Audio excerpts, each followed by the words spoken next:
Good morning, everybody. Good morning, everybody. How y'all doing? Happy Sunday.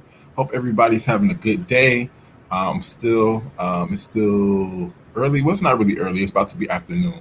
But listen, so I had to share this. I have been having these words of encouragement as I've been on like this past week or so that I wanted to share with people to uplift people's spirits before giving them any type of financial advice or anything like that.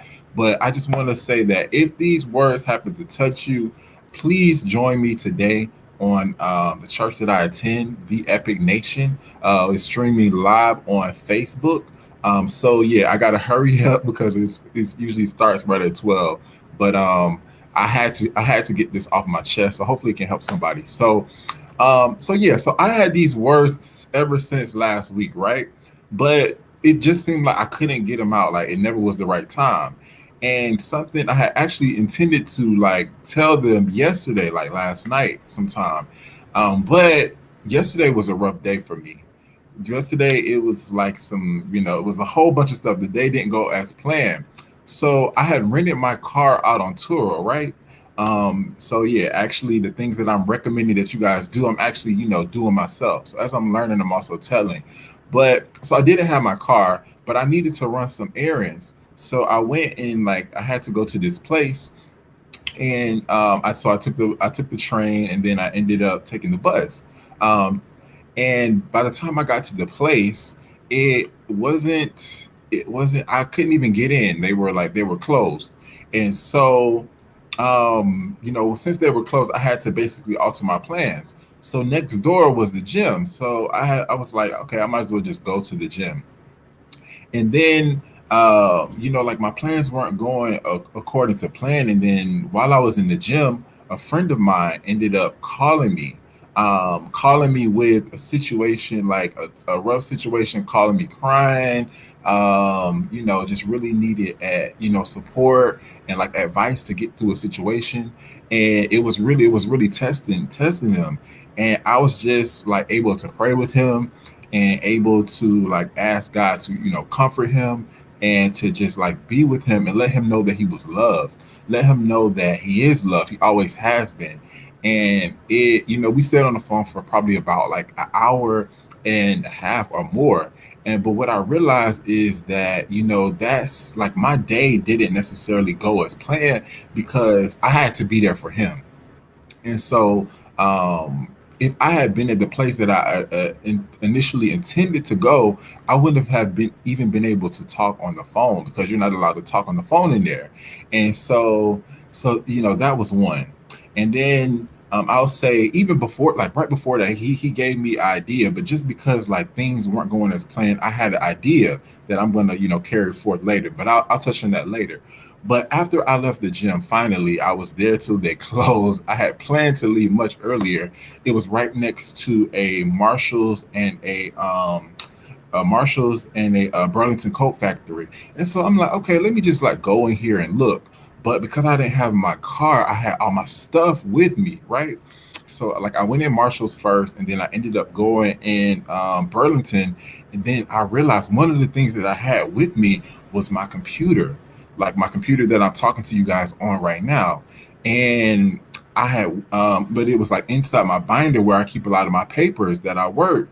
And I got into Burlington and I realized, oh my gosh, I lost my computer. I think I set my computer down somewhere inside my binder. And so like I'm starting to like panic. I'm freaking out. Like, oh my gosh, what did I do with it? But something like I've been through this before because like I can tend to have like my thoughts be kind of like all over the place. And so I said, but this time it just seemed to be I seemed to be more calm. I was like, Lord, please, like let my computer just be there. So I'm like trying to retrace my steps. I went back and forth between the stores a couple of times. And finally I went back to Berlin to Marshall's one last time, and they had already told me that nobody had turned it in. And something just told me to ask this one guy that was passing by. And I asked him, I asked him, did he see my binder? He was like, yeah, with a bunch of papers in it. I was like, oh my God, yes, he had it. So he ended up giving me my binder. But so what I realized is that after that situation, like I came home and I wanted to give these words of encouragement right after that, but I was shook. Between things not going right at the place I was intending to go, between my friend, between me almost losing my computer, I had just had a rough day. But I tried to pray and then I ended up going to sleep. And then I woke up this morning and it all really made sense to me. And this is why I have to share it. And so, like, he told us that, weeping may endure for a night, but joy comes in the morning. And that is so true. Because I realized that I had to, like I said, sometimes we don't go through things for ourselves, we go through it for other people. And so that situation, although yesterday wasn't my day, it gave me a new idea that I'm about to move forward with. It allowed me to help my friend who's struggling with his belief in God. And it allowed me to invite God's presence into him. And immediately he felt better. And number three, it guaranteed me and showed me that God has my back.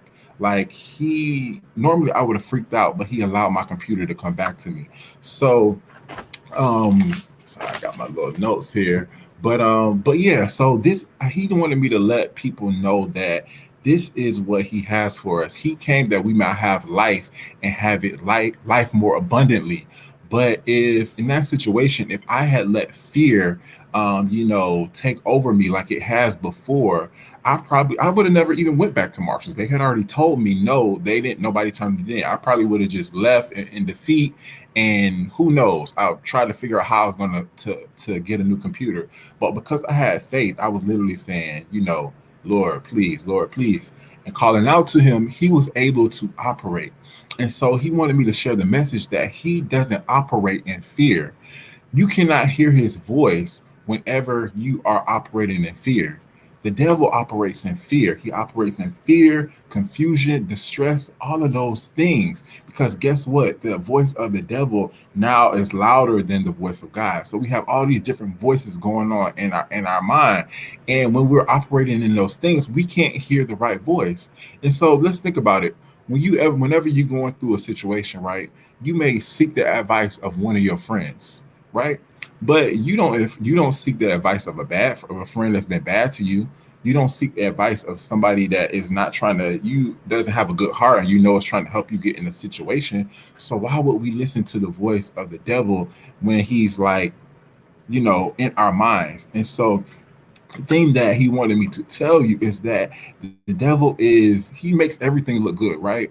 Everything is shiny, it's flashy, it's nice. It's like, ooh, I gotta have this, the latest thing, but it's gold plated. I'm sorry to let you know, it looks good on the outside, but it's not real. On the converse, God is like pure gold. He is the real deal thing. It's no plating, no nothing. You can't knock that plate off because he's the real deal. And so a lot of times this world and things in the world have made it feel hard to follow God because we feel like we can't have a good life. We can't have fun. We can't, have a good life. But that's not true. Again, he came that we might have life more abundantly. And so the reason why he told us to stay away from different things is just for that same reason. It's going to cloud our judgment, and it's not going to lead us to the life that we eventually want to live. We all want to level up. And so he knows what will keep us from getting there because he created it. And so that's why these different things like alcohol they call it spirits. It puts a whole nother spirit inside of you. Relationships that we didn't get approval on, sex with the wrong people, so like soul ties or getting spirits from people that we may not even know that they have good intentions for us.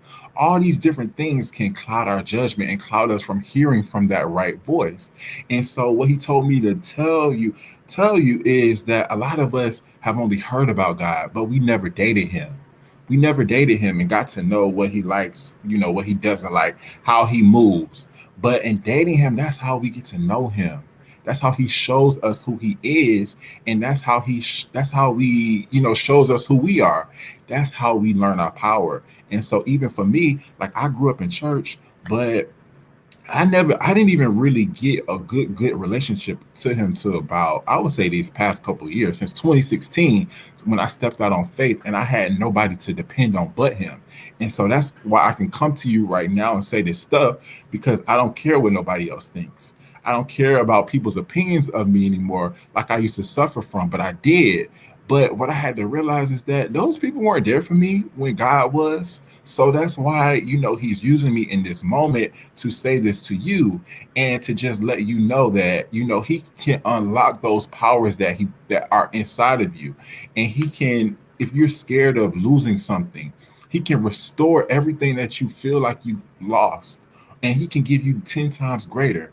Every time I lost a car in college because of an accident, I upgraded it. Every single time I have lost a car, I've upgraded. While the situation was uncomfortable at first, I upgraded. And so I'm even thankful for friends that he's restored me with this week.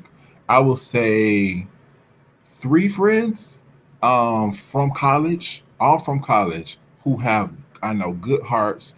We're actually going to be on Clubhouse this week coming up. So stay tuned for that.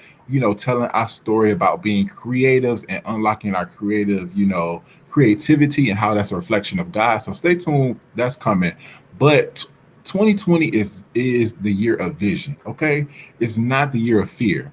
2020 was the year for me that my vision, it was like the blinders came off. I realized what this was, because it was like the devil had been running free in the world, but we didn't really know. So it's like 2020, you really got to see, and So if you are living in fear, you might be listening to the wrong voice. I'm just letting you know.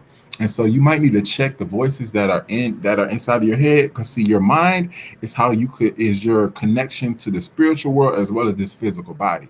It can go between the two. So if you are living in fear, you might need to check, who are you listening to. This has been the best year of my life. I said that on my previous video, and I don't take it back. It's been the best year despite everything that's going on, because I'm listening to the right voice. I hope you are too. And if this message encouraged you, please join me on the Epic Nation. But we have church right now, and I'm about to log off so I can get on and get another word for my week, so that my week is good. So y'all stay blessed. I love you. Hope this encouraged you. But yes, if you want to unlock your hidden powers, date God, get to know him. Peace.